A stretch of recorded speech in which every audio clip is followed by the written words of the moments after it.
नमस्कार, डीवीएन टीवी की खबरों में आपका स्वागत है। अगले महीने आरबीआई लोन ईएमआई में राहत दे सकती है, ऐसा साख तय करने वाली research agency India ratings and research की तरफ से अपने पूर्वानुमान में बताया गया है। उसने गुरुवार को बताया कि आरबीआई की मॉनिटरी पॉलिसी कमेटी आर्थिक वृद्धि को रफ्तार देने की कोशिश के तहत अप्रैल में अपनी समीक्षा बैठक में प्रमुख नीतिगत दर रेपो में 0.25% की कटौती कर सकता है। फाइनेंशियल ईयर 2026 में होने वाली मॉनिटरी पॉलिसी कमेटी की बैठक की तारीख का आरबीआई ने ऐलान कर दिया है। ये बैठक 7, 8 और 9 अप्रैल को होगी। रिजर्व बैंक की तरफ से 9 अप्रैल को पॉलिसी रेट की घोषणा की जाएगी।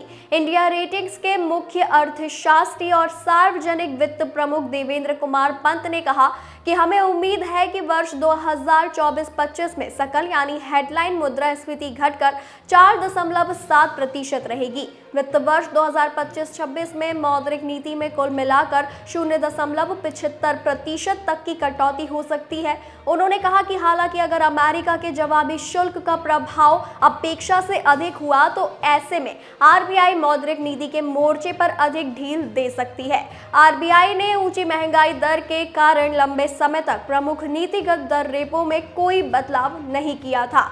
बता दें, केंद्रीय बैंक ने मई 2022 और फरवरी 2023 के बीच नीतिगत दर को 2.50% बढ़ाकर 6.5% कर दिया था।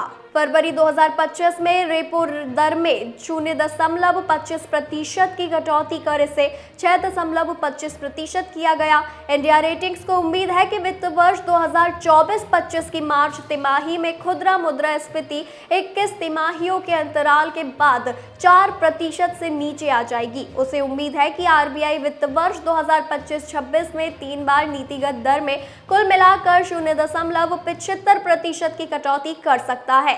इंडिया रेटिंग्स ने कहा कि फरवरी 2025 में नीतिगत दर में कटौती के साथ कुल मिलाकर रेपो दर में 1% की कटौती होने की उम्मीद है। इससे रेपो दर 5.5% और औसत मुद्रास्फीति लगभग 4% होगी। यानी वित्त वर्ष 2025-26 में वास्तविक रेपो दर 1.5% होगी। बता दें, एजेंसी ने कहा कि एमपीसी की फरवरी 2025 में हुई बैठक के ब्यौरे से पता चलता है कि आरबीआई धीमी होती वृद्धि की गति से अवगत है। इससे पता चलता है कि कम और स्थिर मुद्रास्फीति आरबीआई का मुख्य लक्ष्य है, लेकिन मौद्रिक नीति के माध्यम से वृद्धि को समर्थन देने पर मौद्रिक नीति का ध्यान होगा।